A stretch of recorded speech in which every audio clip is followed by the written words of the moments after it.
বলো। আজকে মাননীয় মুখ্যমন্ত্রীর সাথে ওয়েস্ট বেঙ্গল জুনিয়র ডক্টরস ফ্রন্টের যে বৈঠক ছিল, নানান টালবাহানার পর এই বৈঠক সম্পন্ন হয়। আমরা এই বৈঠকে ওয়েস্ট বেঙ্গল জুনিয়র ডক্টরস ফ্রন্টের রিপ্রেজেন্টেটিভ ছিলাম। এই জায়গা থেকে মাননীয় মুখ্যমন্ত্রী কিছু সুনির্দিষ্ট প্রশ্ন আমাদের কাছে রাখেন। 5 দফা দাবি নিয়ে আমরা ডিটেলস, আমাদের যে দাবি, কেন আমরা এই দাবি করছি সেই দাবি নিয়ে বিস্তারিত আলোচনা করি।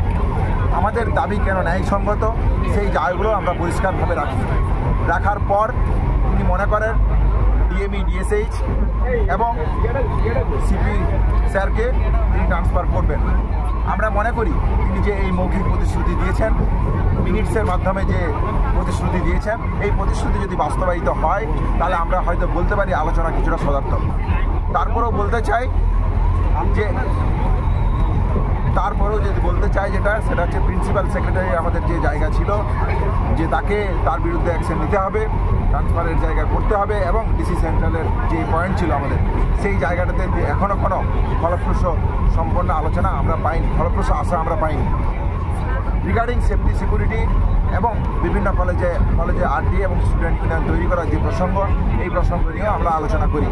উনি একটা ন্যাশনাল টাস্ক ফোর্স গঠনের কথা বলেন চিফ সেক্রেটারিকে হেড করে। আমরা তাদের ডিসএগ্রি করলেও আমরা বলেছি এই নিয়ে আমরা আলোচনায় বসতে রাজি, যদি আমাদের সেফটি সিকিউরিটি মেজার সম্পর্কে যাবতীয় যা পদক্ষেপ, সেই পদক্ষেপ নিয়ে আমরা ডিটেলস ডিসকাশনে রাজি আছি। এই অবধি আজকের আলোচনা হয়েছে।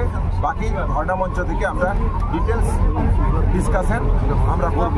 হ্যাঁ, কিন্তু এই পাশাপাশি এই কথাটা বলে রাখতে চাই, আমাদের আন্দোলন স্বাস্থ্য ভবনের সামনে যেরকম আমাদের অবস্থান বিক্ষোভ চলছে এবং আমরা যে কর্মবিরতিতে আছি, আমরা আমাদের কলেজের সমস্ত ছাত্রছাত্রীরা, নার্সিং, মেডিকেল পড়ুরা যারা এই আন্দোলনের সাথে সরাসরিভাবে যুক্ত, তাদের সাথে সম্পূর্ণরূপে আলোচনা করার পর আন্দোলনের এবং আমাদের কর্মবিরতির গতি প্রকৃতি সম্পর্কে সুনির্দিষ্ট সিদ্ধান্ত নেব।